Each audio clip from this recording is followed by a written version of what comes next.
Now it's time for Movie Friends with your hosts Michelle and Seth. We're talking film without pretension. We're finding cats that are unexpected. We'll watch a movie, film, or schmovie, and we want you to join our journey. So subscribe and share this podcast, or this might just be the last of the Movie Friends. We're movie friends. We want to be your movie friends. Hey, welcome to Movie Friends. I'm here with my friend Michelle Rubenstein, who is as fatale as an after-dinner mint. And I'm here with my friend Seth Vargas, who has ancient instincts. Does that mean I'm old? Hey, listen, I'm like an after-dinner mint, so... But an after-dinner mint is good. I guess so. I do love an after-dinner mint, I gotta say. You know when you go to a diner and they've got the bowl of the soft mints? Mm-hmm. Mm-hmm. You get your little spoon? Yep. I watched an expose on germs in restaurants when I was a child. I remember they said that like the biggest collection of germs is the after-dinner mint bowl. Yeah. And I just never cared. I eat them still. Oh, do you? It didn't turn you off? No, come on. Do you like shovel it real fast and like fill your pockets with them? The mint kills the germs, right? That's how it works. I mean, like when you think about it, right? Like everything that enters your stomach is burning up anyway. We are our own germ furnace. Yeah. I know. What's going on this week? Well, since we last spoke on a podcast, I saw 2 movies in the theater. Insane. So good. So the cool. Heckles. Great stuff. I saw What did you see? Send Help, which was so much fun. And I got really inspired to make gross things. And then, per your recommendation, I ran to the theater on Monday night to see Nirvana, the band, the show, the movie. Mm-hmm. I can't stop thinking about this movie. I want to be Matt Johnson and Jay McCarroll when I grow up. Wow. I truly feel me and them and me. And you're the other half of that duo for me. Mm-hmm. I had never watched any of their stuff. I was aware of this idea. Mm-hmm. And I thought, oh, naming your band Nirvana the band is funny. Mm-hmm. But that was it. Yeah. And then this movie was getting a lot of buzz online. The times lined up. I went to see it. Had a lot of other options. There was a lot of other options out there. And I said, I'm going to do Nirvana the band, the show, the movie. And I had such a surreal experience because I won't go into major details, but you and I are writing a film, making a film this year.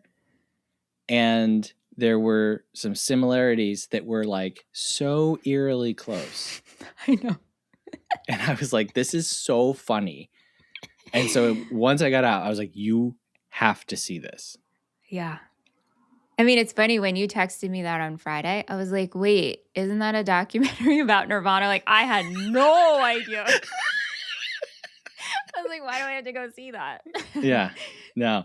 But beyond the personal connection and the surreal viewing experience, I was laughing out loud. I thought it was great, you know? So good. Yeah. Well, I'm glad that you got to the theater a couple times and got your chuckles out. Yeah, it was fun. Like two really good movies. And I'm really glad Aunt was able to come see Nirvana, the band, the show, the movie with me, because the last movie we went together was last year to see Wolfman. Oh, a year ago. A year ago. Yeah. Wow. Redemption that took a year. Yes. Yes. Oh, horrible. Okay. Yeah. Listeners, please go back and listen to our episode on Wolfman with the great Alex Goldman, who joined us for Wolfman. Well worth it. Oh my God. Talk about like wasting all of your social cachet. Seriously. But what's going on with you? How are you? I'm doing well. You know, my oldest son is now a teenager. Wow. So that was a lot of fun. Great kid. Mm-hmm. Asked him what he wanted for his birthday dinner. He said chicken, green beans and mashed potatoes.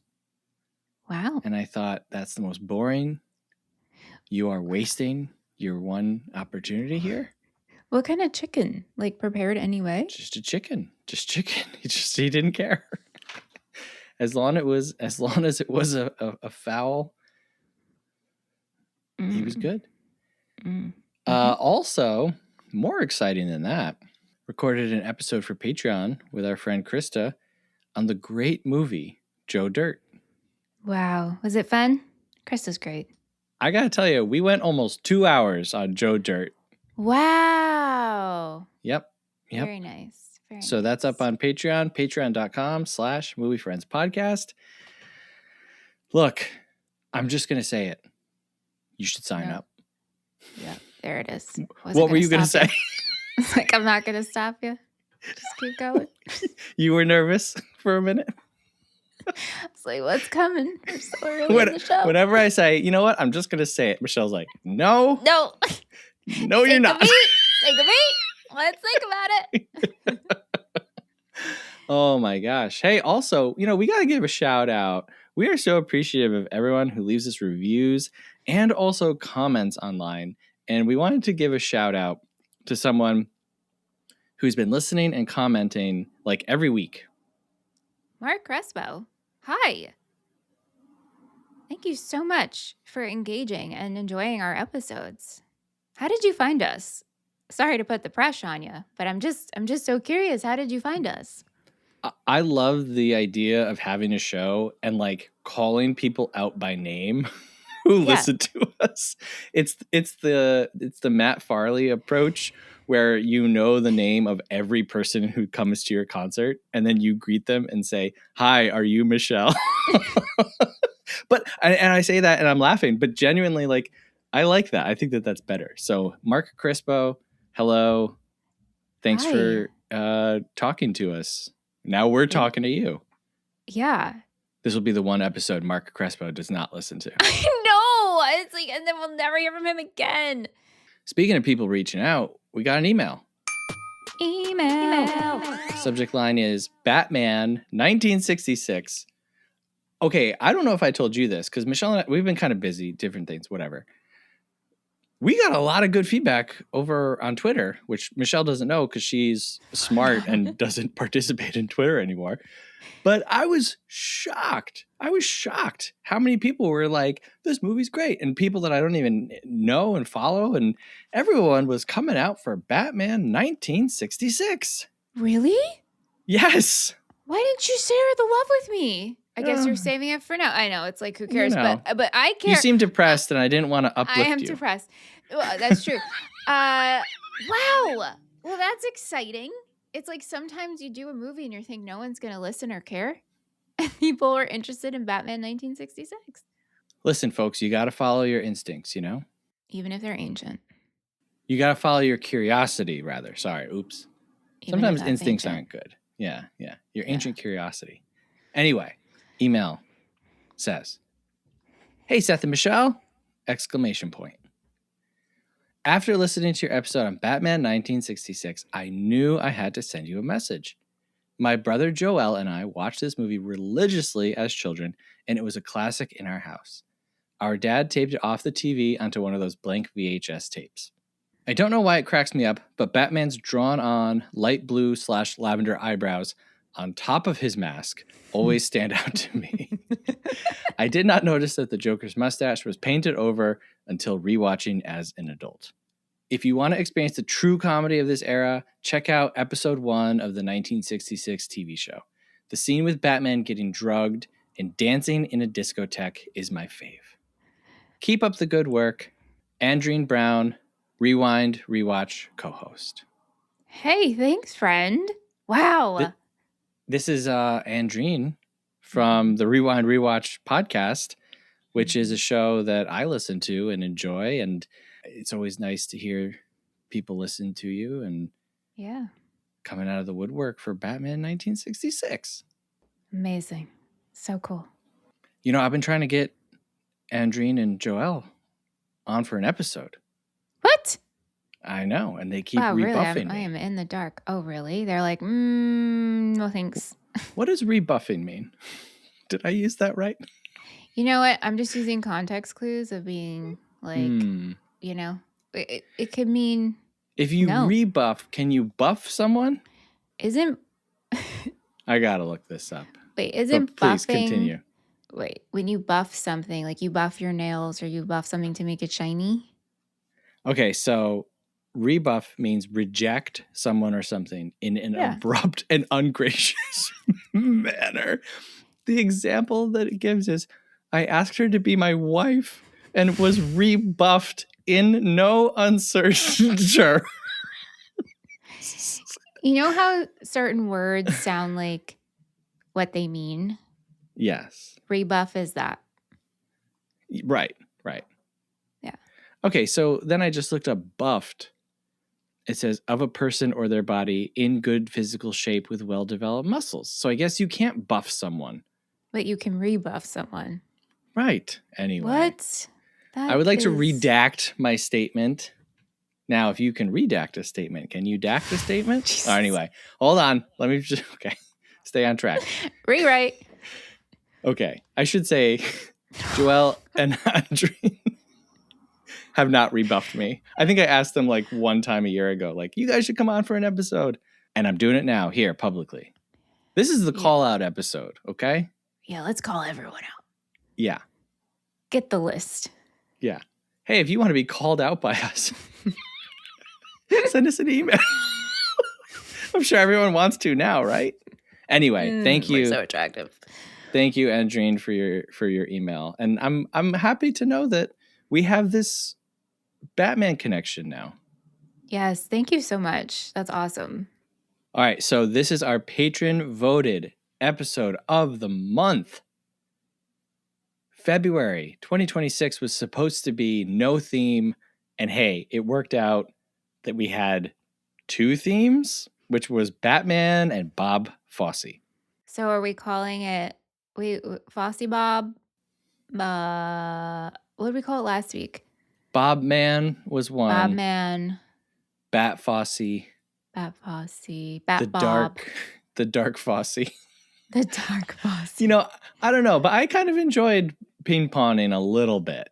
Yeah, because you're in the same world, so you kind of know it a little bit. Mm-hmm. So this was nominated by our patron Nick, and it was voted in kind of overwhelmingly, right? Yeah. And there were some good options. Yeah, I mean, and so many different options. But like I said, I think people are like, hey, they're already in the Fosse world. Let's continue with it. So we're talking about Cabaret from 1972. This is directed by Bob Fosse, written by J. Preston Allen, edited by David Brotherton, cinematography by Jeffrey Unsworth, composed by John Kander, costume design by Charlotte Fleming. Starring Liza Minnelli, Michael York, Helmut Grime, Fritz Wepper, Marissa Berenson, and Joel Grey. This movie was made for $4.6 million, went on to make $41 million at the box office. Wow. And they shot this from February to July. Oh, wowie. Michelle, you want to put on your bowler hat and read us our summary? Berlin, 1931. Ryan Roberts is a British man who travels to Germany while finishing his PhD. He moves into a boarding house and meets Sally Bowles, an American woman that earns her living as a performer in the Kit Kat Club. Sally and Brian begin a complicated relationship between themselves and the rich, aristocratic Maximilian. As the Nazi Party gains influence and acceptance by the world around them, Brian and Sally retreat to a world of glitz, glamour, and gaiety in their local cabaret.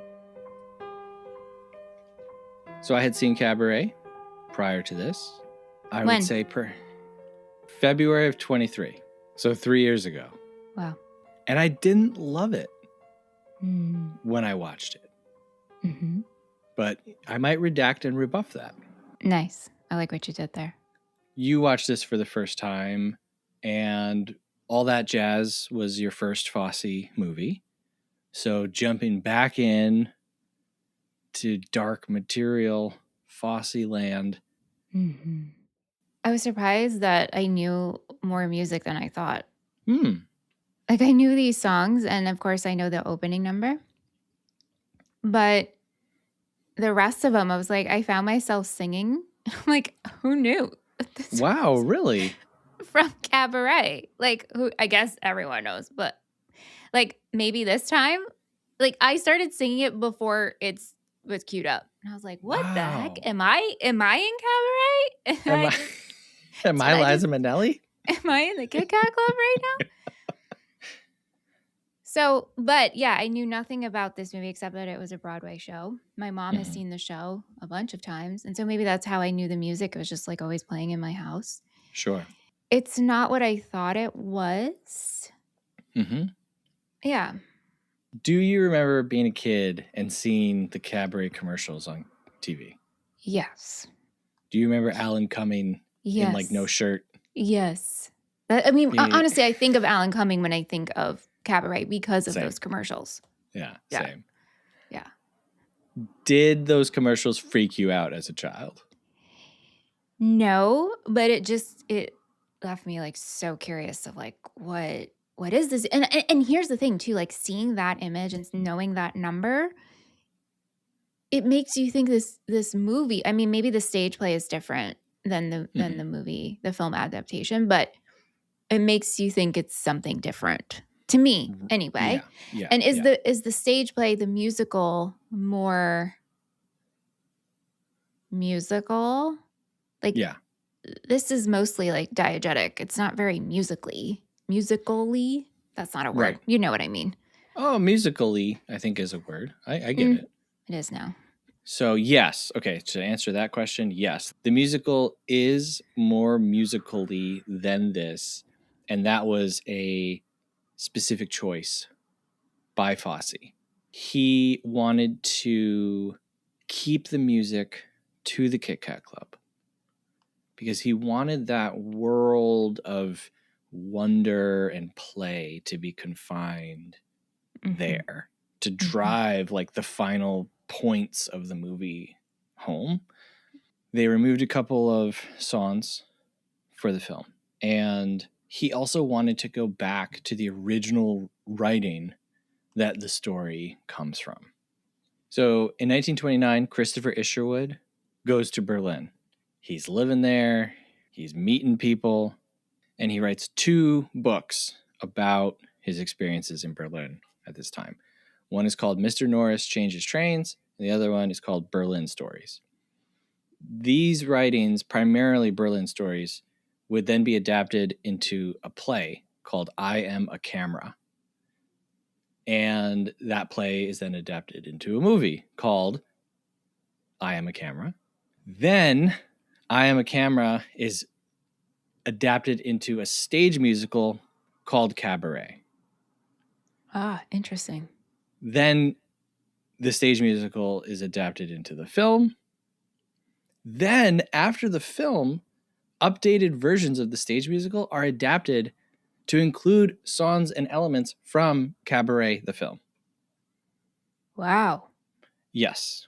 And so this story is really like alive and changing as time goes on. And the different changes kind of reflect the different times that they're in. For example, when the first stage musical is put on, which is 1966, the main character is completely straight. Then in Cabaret the movie, which Christopher Isherwood is like, I'm not straight, I'm gay. Then in Cabaret the movie, the character of Brian Roberts, played by Michael York, is portrayed as bisexual. In revised Cabaret productions, the stage character is then portrayed as bisexual. I don't want to say I went super hard into researching this one, but I kind of did. And I watched several documentaries about like this time period in Germany because I really wanted to understand the movie. I ended up reading the 2 books, Mr. Norris Changes Trains and Berlin Stories. They're really kind of eye-opening about just the creeping dread and fear as the Nazi Party is rising. And I wanted to understand, because when you watch Cabaret the movie, you're watching it and you're like, okay. And then you're like, what the heck? Is that a Nazi in there? Yeah. What the heck? And then you keep going and then you get Tomorrow Belongs to Me and you're like, what is happening? And then you get the final shot of the movie and you're like, wow, this is very different than I expected from my very brief knowledge of Cabaret, which was limited to Alan Cumming commercials on TV in the 90s. Right, to promote the Broadway show. Right. So did you have that similar trajectory of experience? I did. Yeah. I mean, but also it's like we're following Sally and Brian and then live their lives and the people they surround themselves with, but like in the background, the rising of the Nazi party. And when we get the Tomorrow Belongs to Me scene, that was so uncomfortable. So uncomfortable. Mm-hmm. And then as it continues on the movie and we get to the final scene where we're panning the crowd and we see the reflection of just now more and more Nazis, people of the Nazi party, I guess, sitting. I think you can call them Nazis. I can call them Nazis. Sitting in the front row when in the beginning they kicked out, right? And now they're like taking, Yeah, it was, and it made me think of my dad. My dad was obsessed with everything World War II and always watched documentaries and was just like screaming at Nazis. So yeah. Not in favor. No. Right. Just want to clarify that because unfortunately, in our country and in our day and age, that is not a given anymore. Right. I know. Which is horrifying. And I think should be treated as horrifying, just as horrifying as this film is. This was so hard. Absolutely. For me to like be in for a week.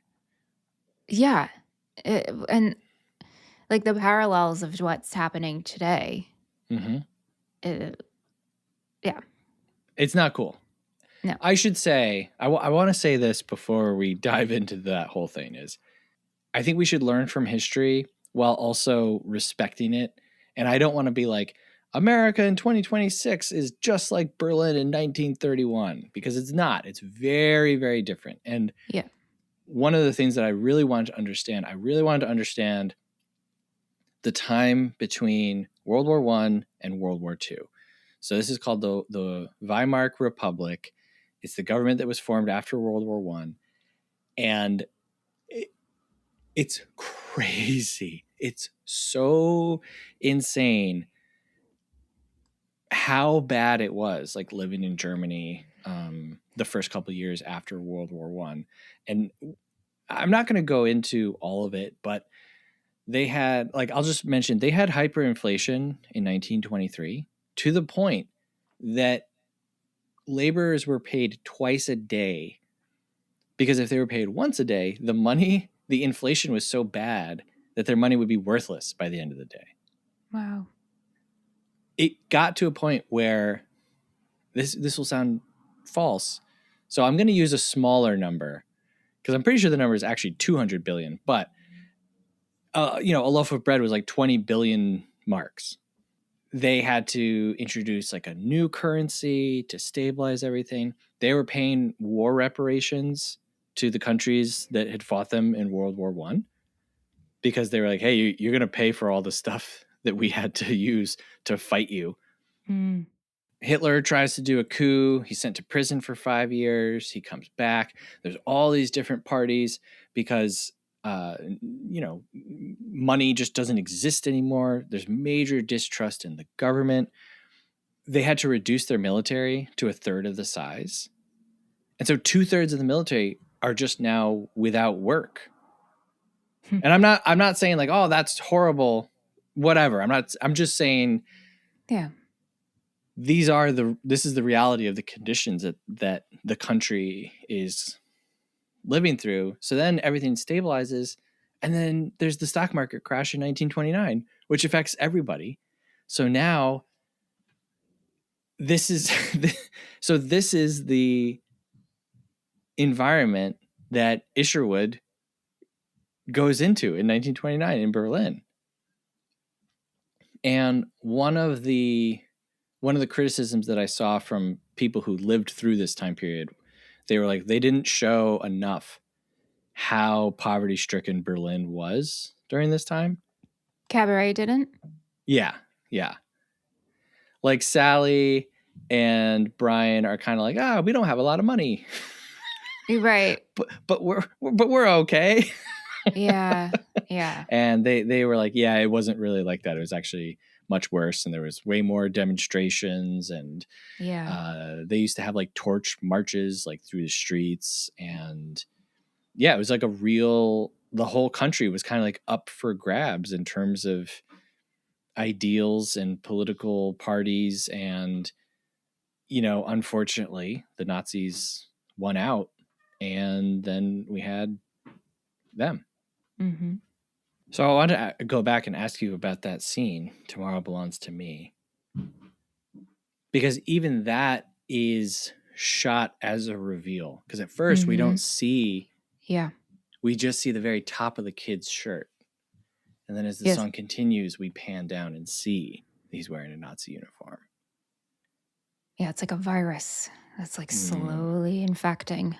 Mm-hmm. Oh, it felt like a cult. Yeah, absolutely. You were talking about parallels to today, keeping it in the entertainment world. This week has been the Berlin Film Festival. Have you heard anything about what's going on? No. So essentially, a few reporters have been asking pointed questions to the actors and filmmakers. It started with the jury for the film festival, which included director Wim Wenders, who did Paris, Texas, right? Mm-hmm. And they basically were like, hey,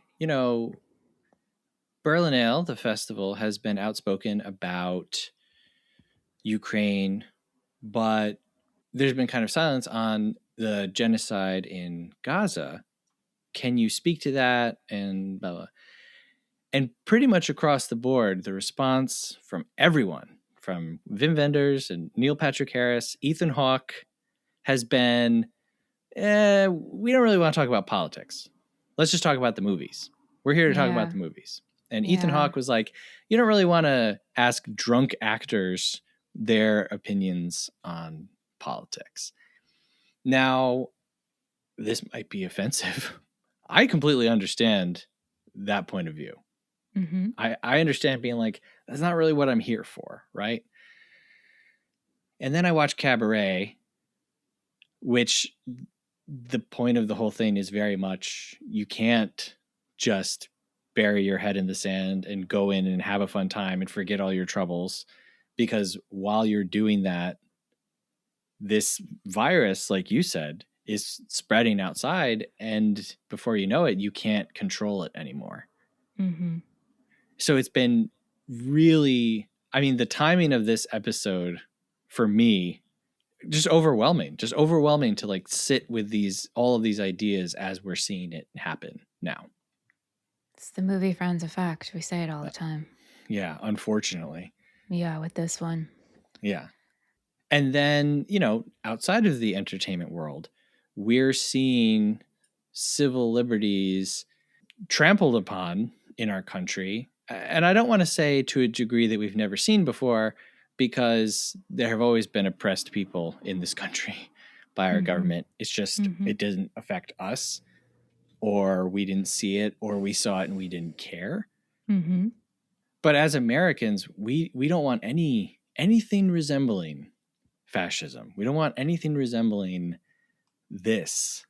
And unfortunately, like I said earlier, it's not a given anymore. It's not a given that every one of us is united against this idea of an authoritarian state. Mm-hmm. So did this really, I'm going to say this is going to sound like a joke, and I don't mean it to, but did this bring you down? Did this bum you out? Yeah, this is not one I'm reaching for again. Right. Yeah. But is this valuable for showing us what we could be walking into? Or do we even need it? Do we need something like this? I think we do need something like this, but I don't know if Cabaret is the one we look to. Mm-hmm. Like I don't think Cabaret's purpose is look at what's bad. Like yes, it shows what's bad, right? We're seeing this time period in Germany, the rise of the Nazis, but then that would have been more of a main focus. Yeah.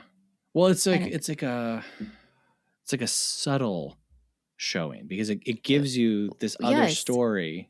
yes, Yeah. and a story of people and how and like in a way it's like relatable, right? It's like, well, it's not affecting me until it affects me. I still have to go on and live my life. You know, everybody, there's like the entire world, and then we all have our nuclear families, and then we have our own your own personal being is your own world. Mm-hmm.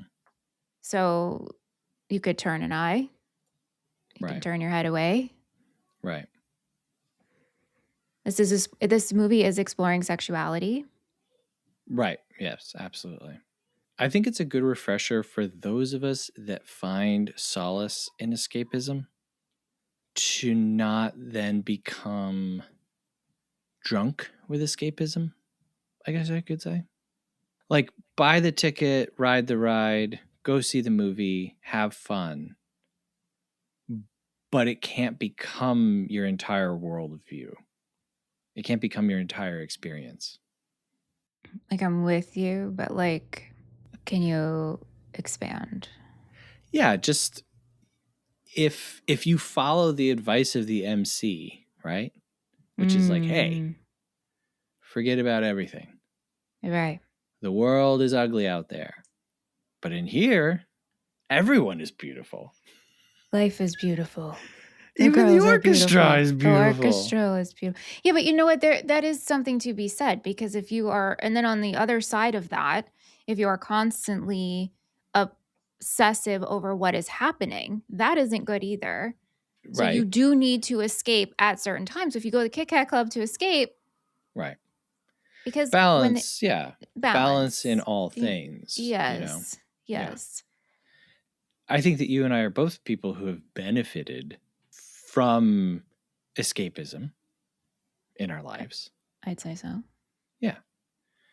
So I'm not like, wow, I watched Cabaret and now I've decided to never watch a movie again.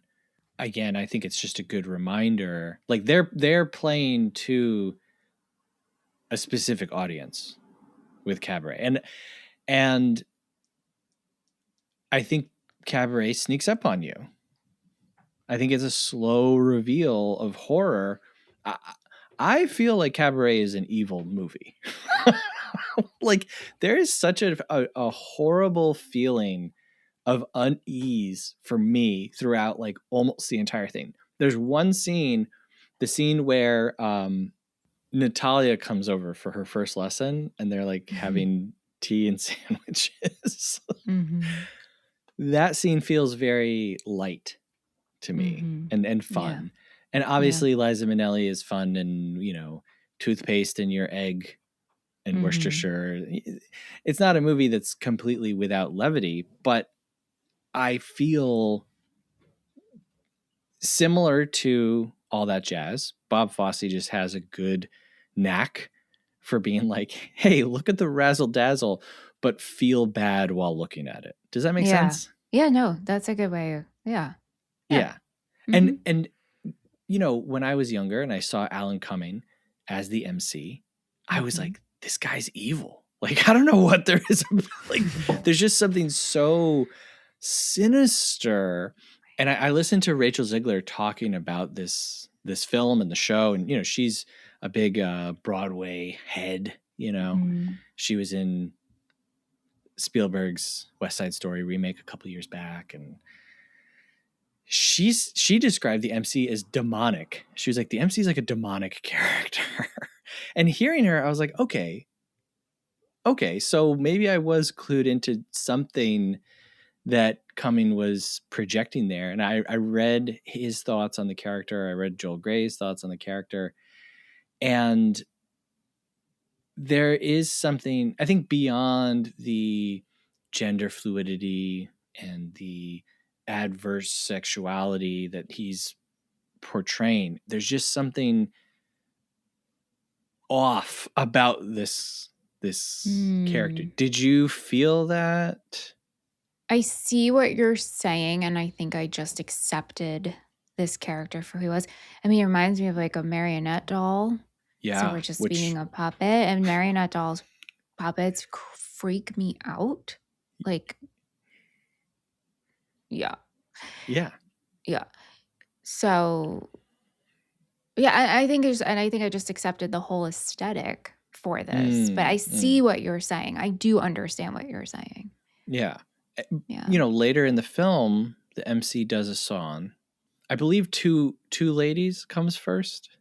Uh-huh. And then If You Could See Her the Way I See Her comes later, right? Mm-hmm. And so the MC is, you know, cheeky little guy. Yeah. Funny little guy. Funny little guy. Who eventually starts to turn the act towards Nazi humor.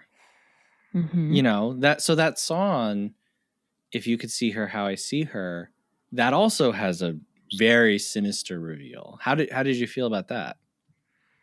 Yeah, well, it's funny because I started watching Fosse Verdon, Mhm. the FX show that came out not a couple of years ago, or 2017, I think, with Michelle Williams and Sam Rockwell. Mhm. And so I just watched an episode talking about how they got the gorilla suit and how Verdon had to go and fly to New York to get the proper gorilla suit. And so I saw this whole thing portray and how they were telling it in the show. So I kind of knew what was coming with that. But you know, the musical numbers are just they're kind of like supporting the story that's happening. Right. Yep. So yeah, he is sinister. He is a sinister little guy. But that's part of the shtick.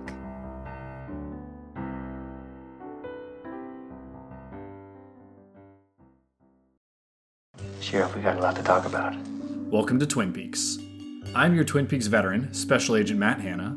And I'm your first-time viewer, Sheriff Hannah. And each week, we're visiting David Lynch and Mark Frost's Twin Peaks on our new show, Welcome to Twin Peaks, a Twin Peaks rewatch podcast. Entering the town of Twin Peaks. We're talking dreams, damn fine coffee. A damn fine cup of coffee. Back we're talking mysteries. And asking the important questions like, who really killed Laura Palmer? Are the owls what they seem? And why does this town feel like a nightmare you don't want to wake up from? It is happening again. Whether you're a longtime Twin Peaks resident or stepping into the Black Lodge for the very first time, Welcome to Twin Peaks is your guide through the woods. What kind of fantastic trees have you got growing around here? New episodes every week wherever you get podcasts. And be sure to follow our socials at Welcome to Twin Peaks Podcast for schedules and opportunities to call and write into the show. I'm gonna turn it upside down! The mysteries are dense and the secrets are dark. We'll see you in Twin Peaks with a fresh cup of coffee.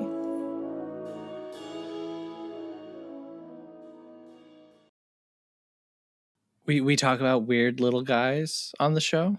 You know I love them. And we always love weird little guys. But I would like to propose, in honor of the MC from Cabaret, a new category: evil little guys. Yeah. You know, I would have liked to have seen him outside of the Kit Kat Club. When they leave, what are we doing in our spare time? Do we take off the makeup? Are we super quiet? Are we reflective? And then it's like I put on the costume, I put on the makeup, and this is who I'm portraying on stage. Because I bet he's not. Yeah, I don't know.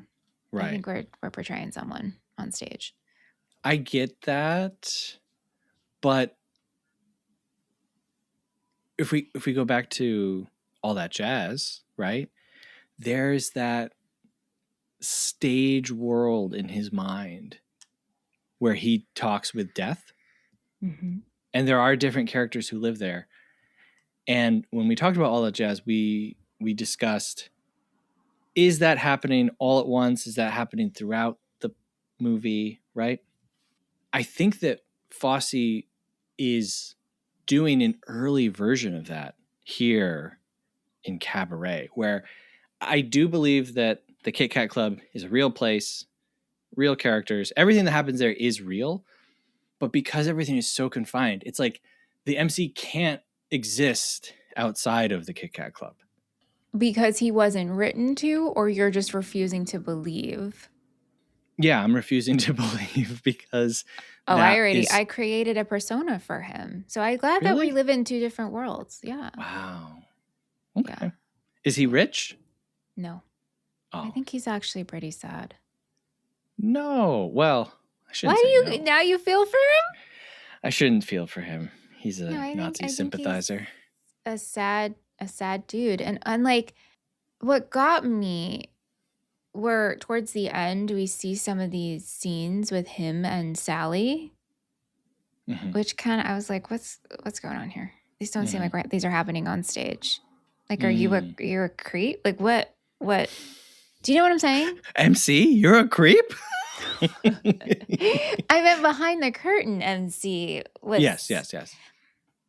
I don't know. It was when she had the vision of the little kid on the stairs. Yep. And what's going on? What's going on? Right. Right. So speaking of Liza Minnelli plays Sally Bowles. Yeah. How'd you feel about her? She was a sparkly little person, wasn't she? First Liza Minnelli movie for me. Okay. So I found her delightful, actually. I was very charmed by her. She's fast moving. She's colorful. So it's easy to watch. And I think you're very engaged with her right off the bat. I'm wondering how many. I've seen 5 Liza Minnelli movies. Is that true? And I think one of them is a Muppet movie. Where she just shows up as herself. Obviously I know her from Arrested Development. Oh, no. 2 of these don't even count. 3 of them don't even count, really. Let me see. Anyway, I think that this was also my first, Liza Minnelli movie. She had tried out for Sally Bowles on Broadway, and they were like, no, you can't play Sally Bowles. Really? Yeah. And then when the movie came around, they're like, all right, you can play Sally Bowles. How did you feel? I know, look, this is a serious episode, okay? Mm-hmm. Hot topics, serious stuff. But I have to ask you, how did you feel about her haircut? I love it. Do you? Spoiler, it's my happy. Oh my God. What? Ew, gross. Yeah, I love it. You think that's me watching Sally Bowles on my couch? Oh, that's you. Barf Nation. Give me the bucket. Yeah, that's your reaction to well, the bucket is sitting on Liza Minnelli's head. No, the way pretending it is to be hair. The way it shapes her, it reminded me of Maleficent. Oof. And my bae, Mila Nurmi, as Vampira. Okay. Because when she anyway.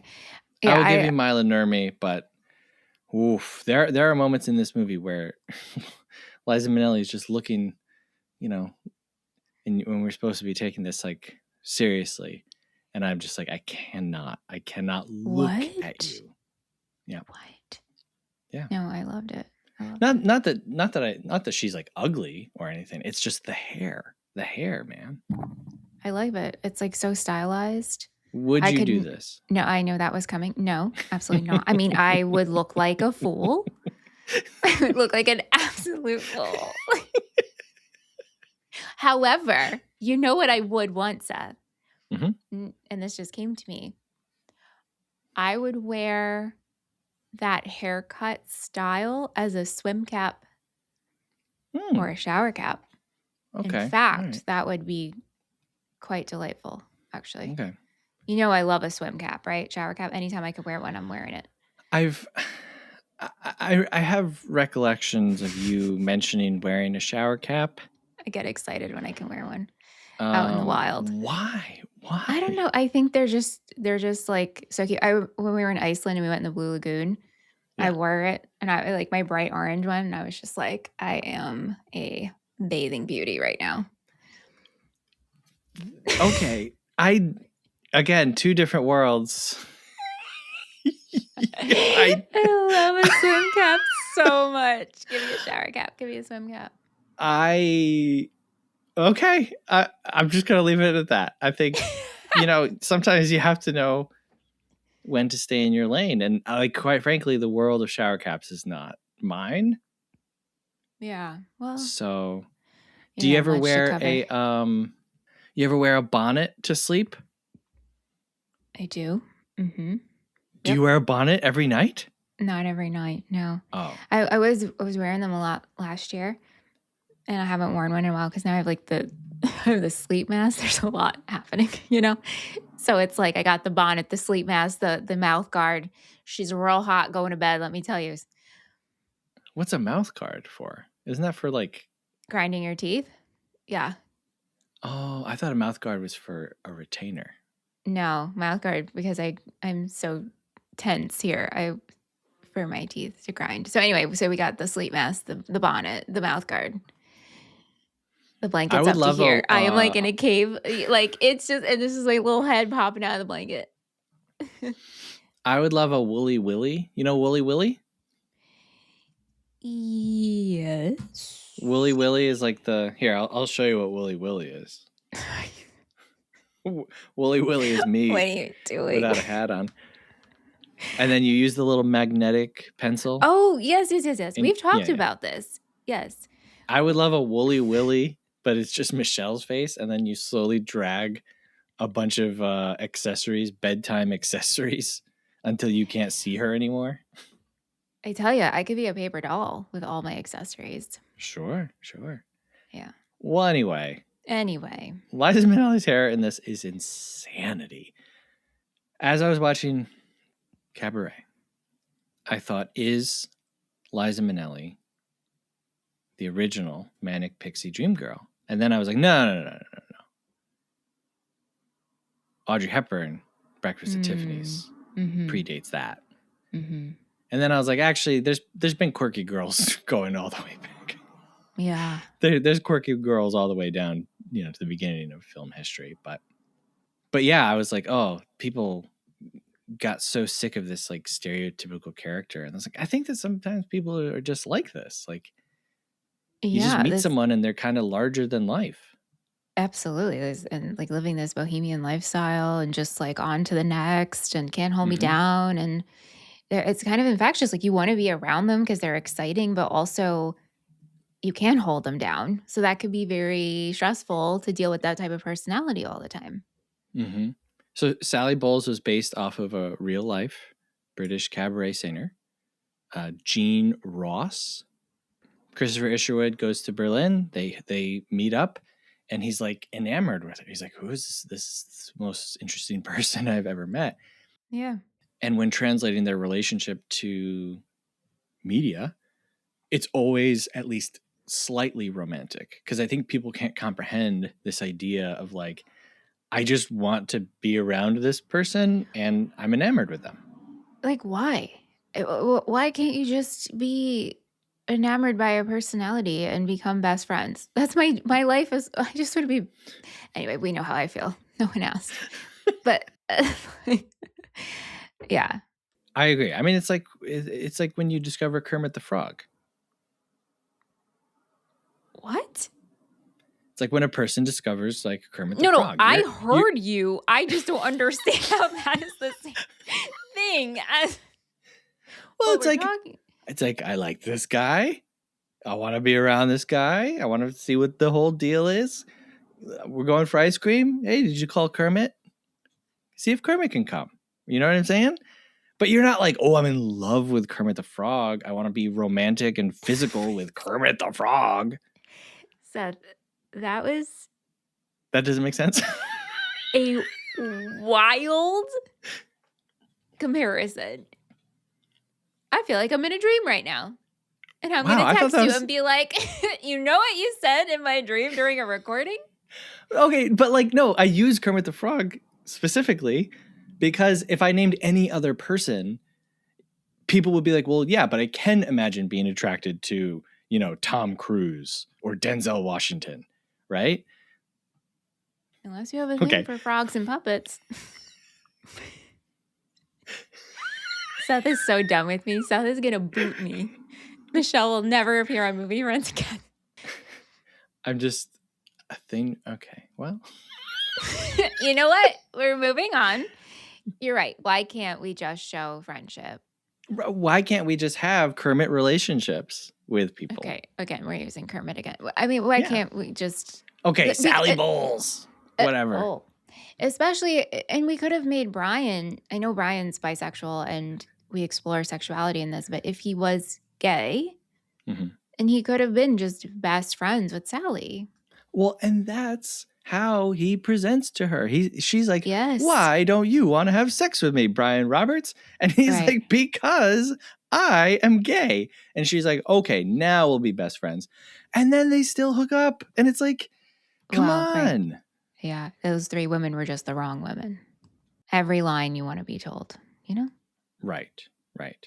Brian gets beat up by the Nazis later in the movie. So I'm like, I'm all for that.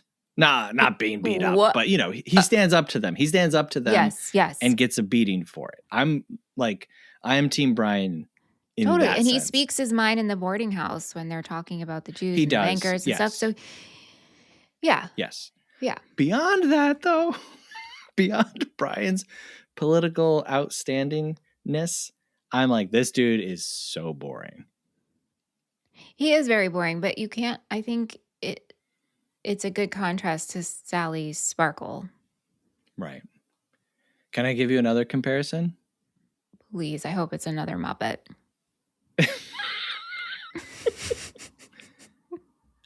Brian is Smalls from The Sandlot. Mm-hmm.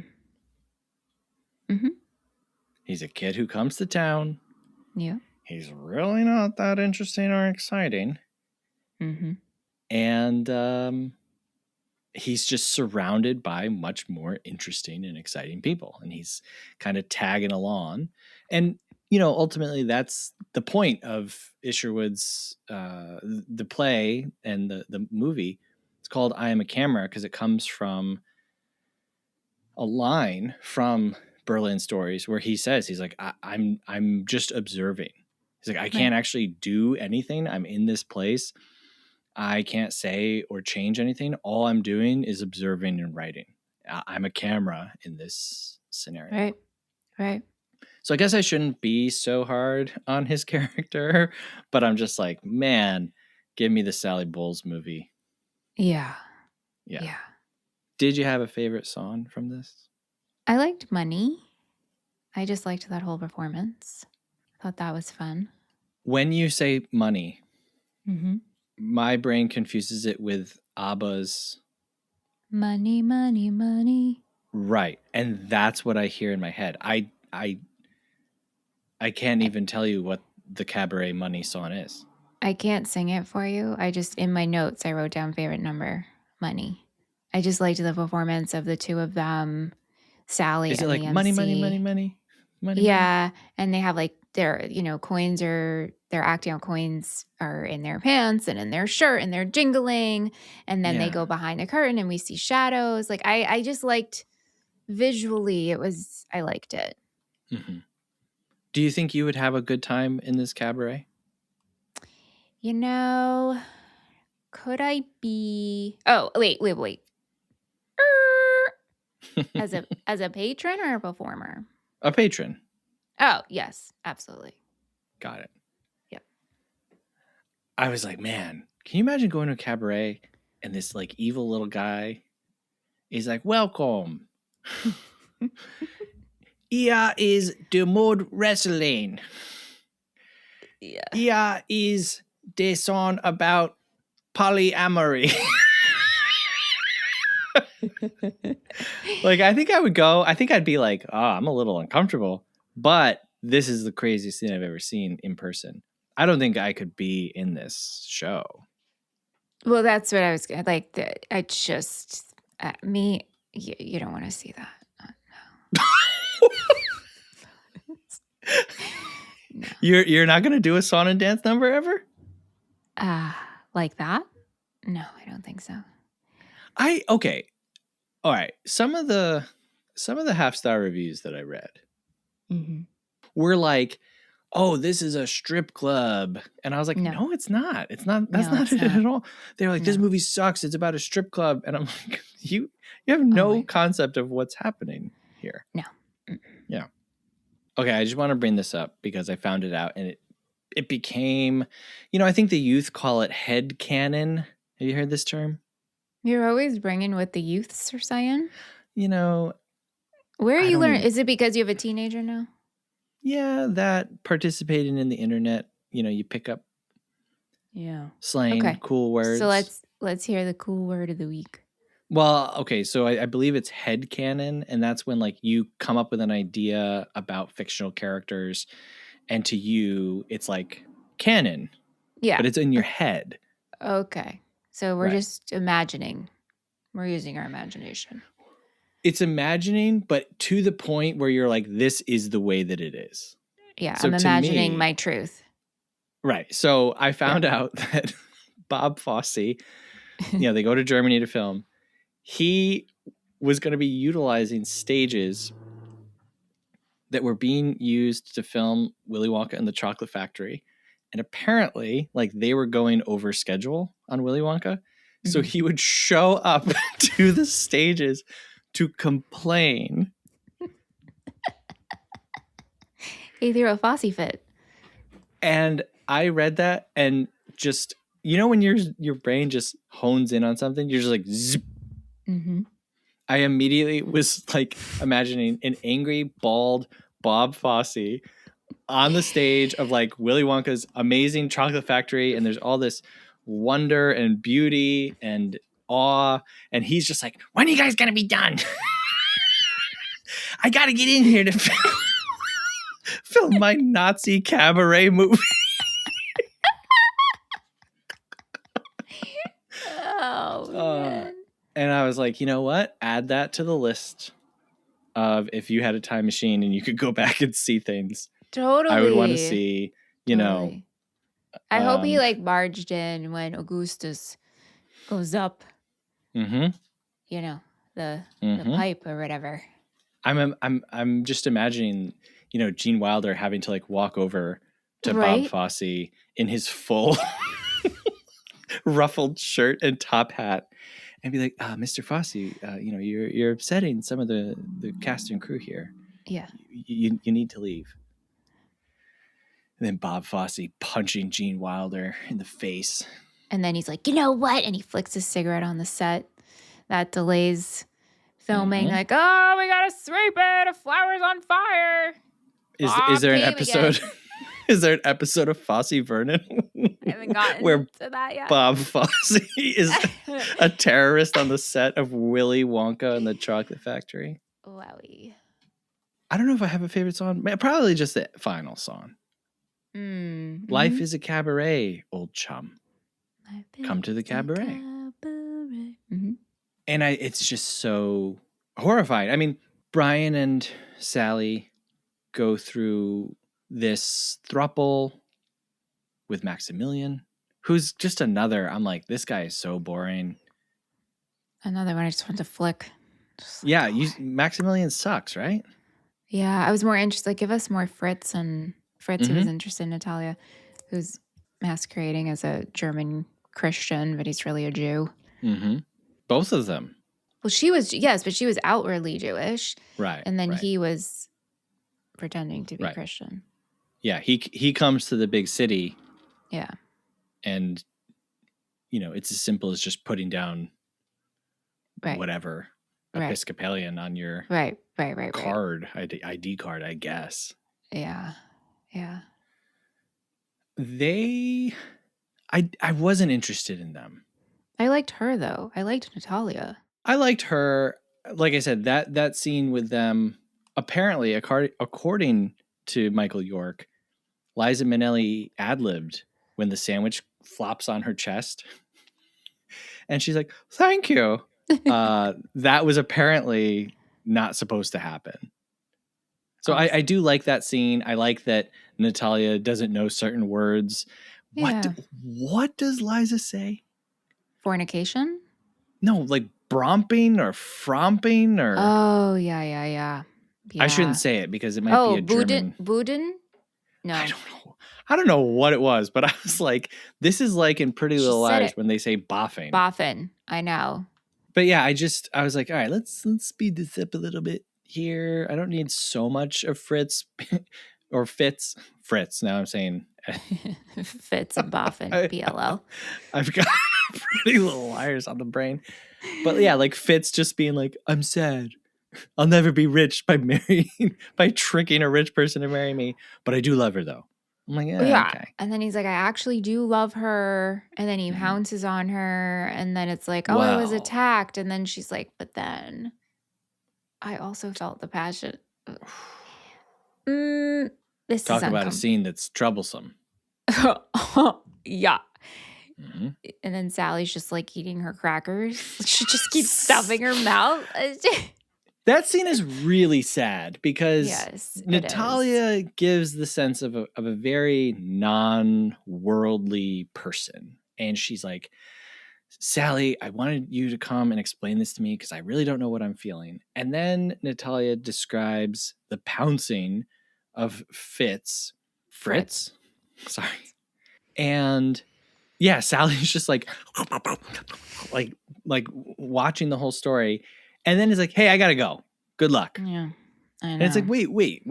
Sally, you drove from the city to this like massive estate to be here for 30 seconds. Like, come on, help her out. Walk her through what she's feeling. And it's kind of sad, that scene. It is sad. Yeah. And then Natalia is a victim of the rising Nazis when they kill her dog. I yelled out, no! Just like that. Yeah. I was like, come on. So angry. Mm-hmm. So yeah, going back to the whole Cabaret song. Oh, yes. In the beginning of the film, an older gentleman kicks out a Nazi because he's in there wearing his uniform. And he's like, nope, that's not happening here. We're not having Nazis in my club. And it's not even like he's just like a patron. He's just like, get this guy out of here. Right. Later on, we see that Nazi comes back with some of his friends and they beat this guy like almost to death, maybe. Mm-hmm. Then Maximilian, he's this like rich aristocratic guy who has an analog in Isherwood's book, Mr. Norris Changes Trains. And that he's so annoying and obnoxious in that book. Like the guy who Maximilian is based on. It's like, oh, I just want to punch this guy.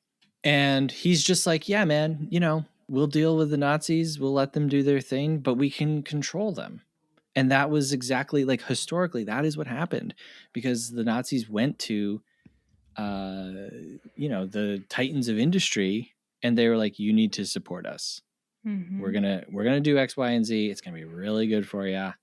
And the rich people were like, sure. I mean, even the Catholic Church came out in support and they were like, yeah, because everyone thought that they would be able to do these backdoor deals and make their own lives better by allowing the Nazis to continue to grow and gain power.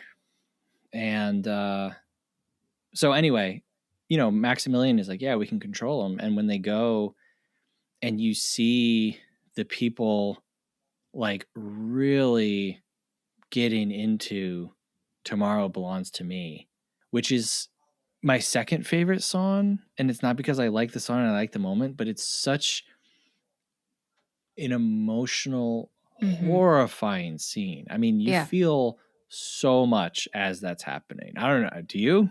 Oh, yes. I said it made me feel so uncomfortable. Mm-hmm. It was, and just, I think also we have a tight close up on the kid who starts singing it. And so that was like kind of a shift change of what we're used to seeing. And then we see this blonde, fair-skinned boy singing. And you're like, wait, what is happening? Mm-hmm. And it's slowly and more singing. It's pretty powerful. Mm-hmm. And then everyone's standing up and saluting. They're all singing along. And you see that attitude today of like people who are just like, yeah, whatever, you know, you can have your fun now, but tomorrow belongs to me. And, you know, we'll deal with you in our own time. And, you know, I won't say his name. Well, I don't care. I'll say his name. The online idiot provocateur Tim Pool recently was talking about, you know, I'm not a bootlicker. I am the boot. I'm the one doing the stomping. And there's this disgusting identification with absolute power and being able to brush people away. And it's all expressed in that song. And it's scary. It's very scary. You know, I think it's one of the best things Fosse ever did. And it's horrifying. So then we come to the end and you have Sally Bowles singing her heart out after we see her going through all the relationship problems, all the money problems, an abortion, right? Her and Brian basically decide we're never going to be parents. We're never going to be through everything she goes through. She's standing on this stage belting out, life is a cabaret. Life is a stage. This will always be me. And hey, come see the show. And then we pan across and we see that she's singing it to an audience of Nazis. And it's like, it's so troubling and so upsetting. So I think I speak for you and me both when I say, if you're a Nazi listening to this, we don't want you to listen. We don't want your money. But that is the decision that everyone has to make. And we see it all the time. People pander to different audiences and they'll pull punches and it's like, well, because you don't want to divide your audience, right? Right. Yeah. Yeah, we do. We don't care. We do. If you're a we Nazi, don't want Nazis. Yeah, no thank you. Please don't. Yeah. I mean, come to the cabaret unless you're a Nazi. Then, you know, don't come. Yeah, right. Before we finish, I just want to mention this was a crazy big hit. Tons of awards. Yeah. I think it was the 8th most successful movie at the box office that year. Seven or 8. This comes out the same year as a little movie called The Godfather. Oh, yeah. Remember that one? You ever hear of it? Sounds familiar.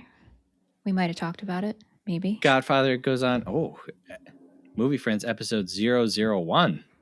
The first. Godfather wins Best Picture. Cabaret wins 8 Oscars.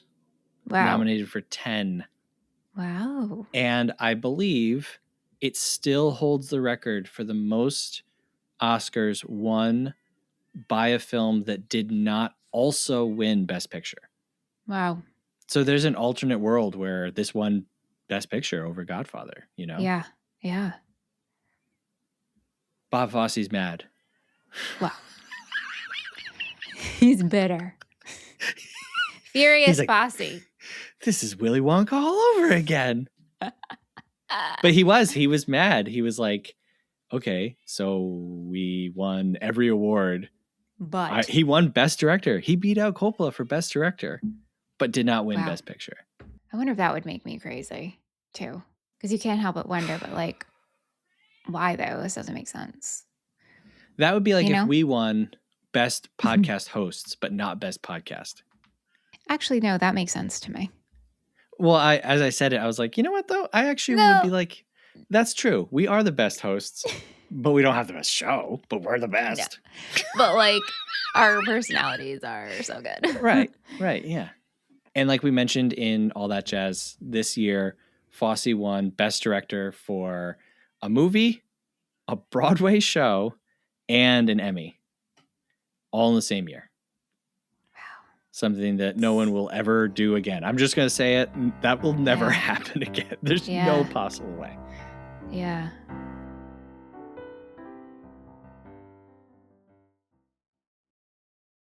All right, let's get into our happies and crappies. It's time for happies and crappies. Happies and crappies. It's time for happies and crappies. Happies My happy for this movie, I know it sounds insane. It's Tomorrow Belongs to Me.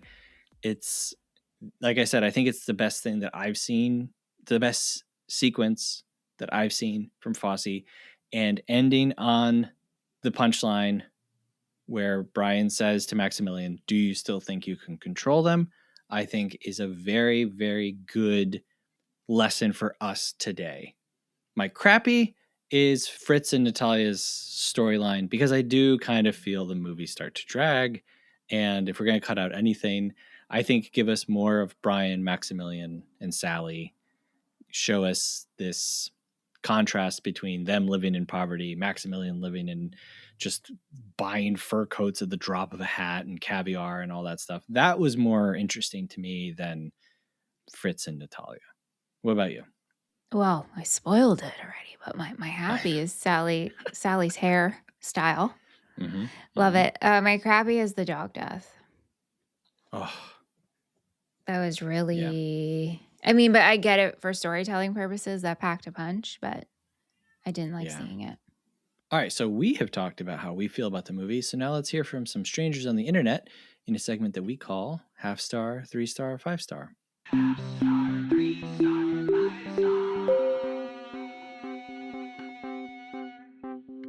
These are reviews from Letterboxd.com, which is a website and an app where you can log, rate, and review movies. We start with a half-star review, which is the lowest rating that you can give a film. And we go all the way up to a 5-star review, which is the highest rating that you can give a film. And I read the half-star review in an accent or an impersonation. Do you have any requests? I do have a request. How is Kermit the Frog feeling? Oh, I was really nervous because I was like, please don't ask me to do Liza Minnelli. I can't do it. No, although if you did, I would love if you like pulled out like a wig of hers and you really did the whole style, get the eyelashes, shape my hair. Okay, you this look is basically like Robin Hood. This is what we're looking at. That is Robin. That's Robin Hood. Another movie we've covered.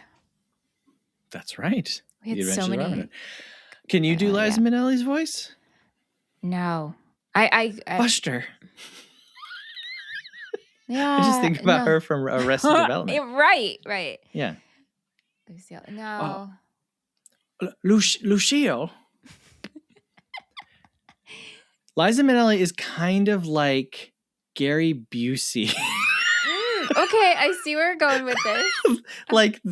I would love to see Liza Minnelli and Gary Busey having a conversation. Oh, hello, Liza. Gary, you're beautiful, baby. Darling. Yeah, darling. It's called prairie oysters. It's wonderful. You drink an egg mixed with Worcestershire sauce. Can I add Liza to the wheel? Sure. Yeah. I'll work on it. That scene is disgusting and insane. Also, because like Brian shows up and he is not hungover. He does not request a prairie oyster. She's just like, you're going to drink this with me. And then he drinks it and then he's like, minty. And she's like, oh no, the toothpaste glass. And I'm like, I would have walked out and been like, no way. I'm never going to my neighbor Sally's house again. She made me eat an egg with Worcestershire sauce mixed with her old toothpaste. No way. You're just fixated. Like, who did I just meet? I know she's going to change my life. That too. Okay. Yeah. Half-star review for Cabaret, read by Kermit the Frog. To be fair, I didn't even watch half of this movie. The beginning was so 70s dated, we couldn't get through it. And this was all because I said I didn't know what a cabaret was. Well, if this movie is it, no thanks.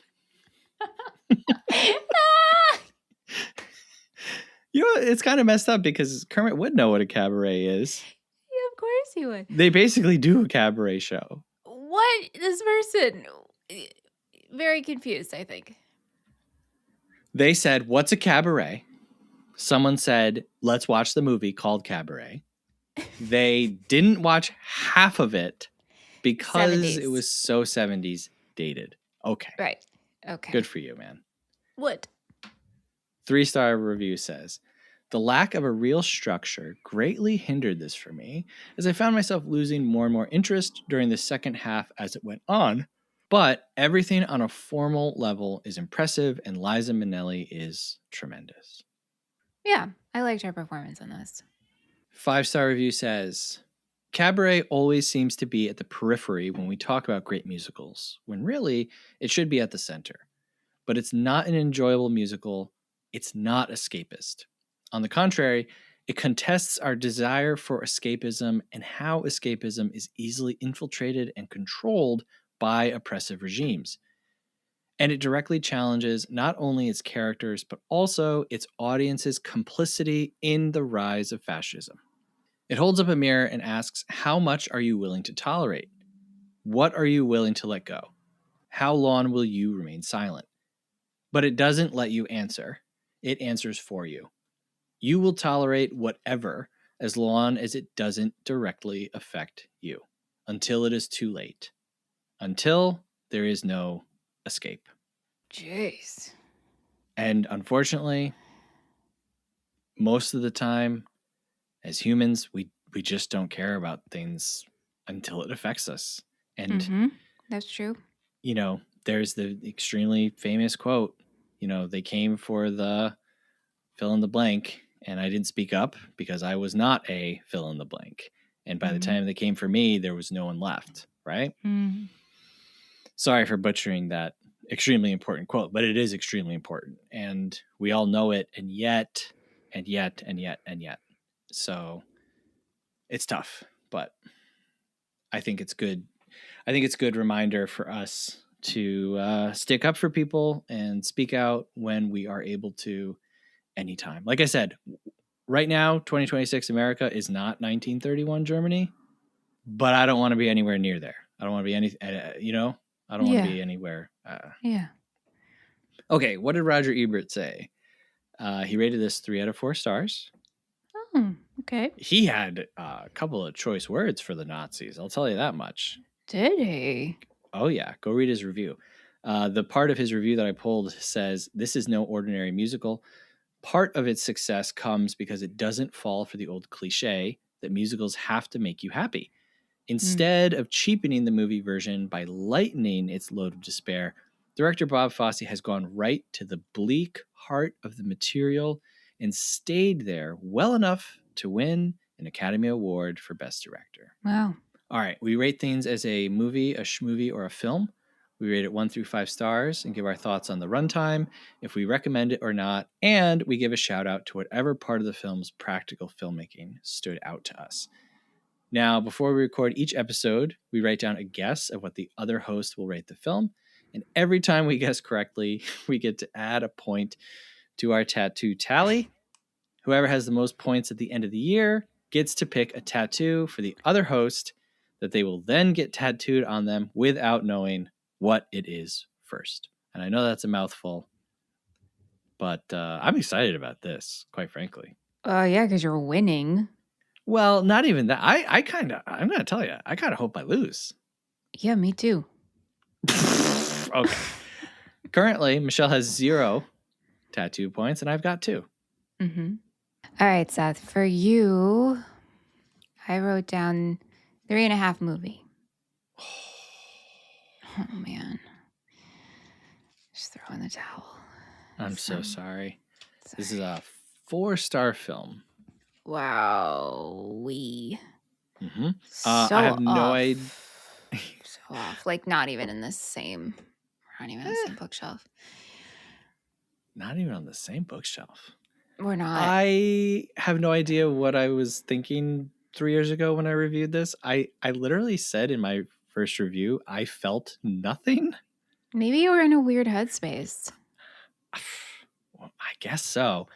No, this is great. This is a great film. I recommend this to pretty much everyone.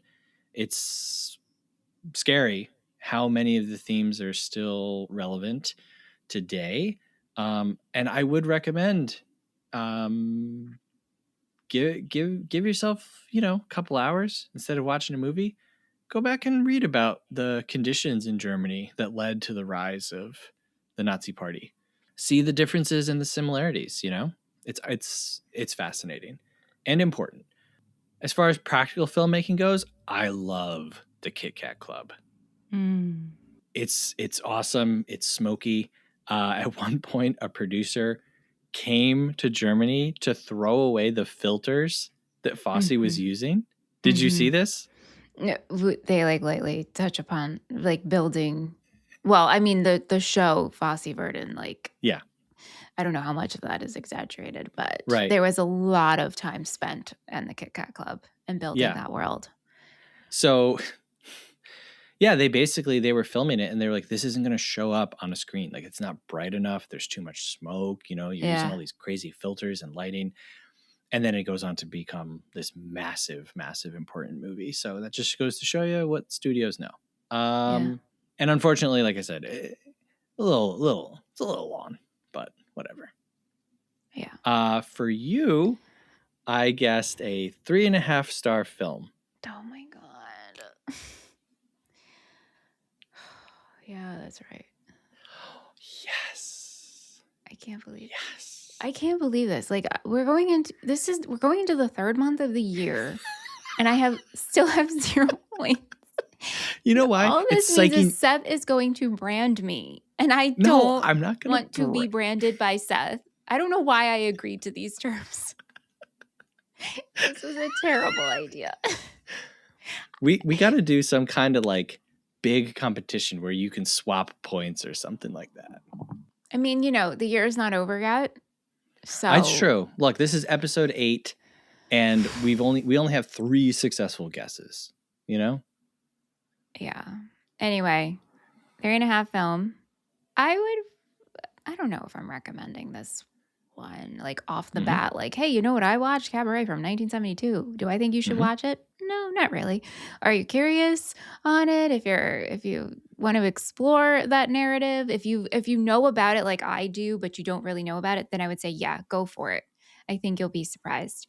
Like you, I love the Kit Kat Club, but I just love the costuming. I love everything Sally's wearing. I love her makeup. I love her hair, as I said. I think the runtime is too long for me personally.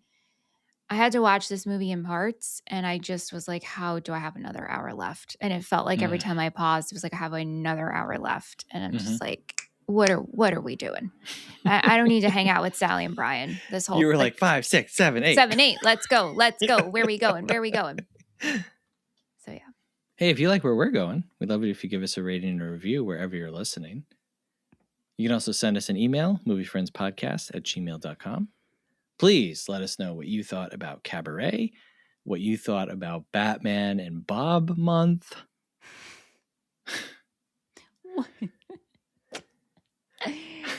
Oh my goodness gracious. What movies you've been watching? Hey, did you go see Nirvana, the band, the show, the movie? Let us know. Did you see Send Help? Sam Raimi, Send Help, Rachel McAdams. Dylan O'Brien. You can also support the show, patreon.com/moviefriendspodcast. $5 a month gets you access to all of our additional episodes, like Joe Dirt. Hello. We did a whole season of Freaks and Geeks every episode. Hey, you know, Seth and I are documenting our experience on writing and directing and making our first movie. Wow. Did you know that we also did a miniseries that no one listened to on episodes from Seventh Heaven? That's on there too. And Happy the dog?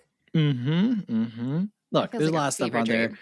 Plus, you get access to our Patreon-only Discord, which you get to vote on upcoming episodes every month. Look, Cabaret, this was nominated and voted in, not by us, okay?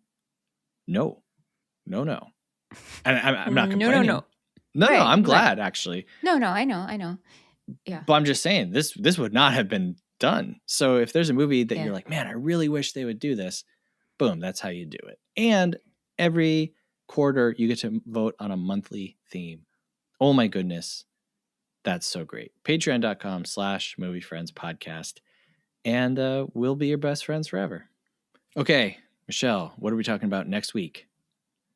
Well, next week is a new month. Hello, March. Mm-hmm. We're going to be talking about Toy Story. What? From 1995, directed by John Lasseter and streaming on Disney+. What a Have you pivot. seen this? Oh, I've seen it. Oh, I've seen it. Have you? Yes. Okay.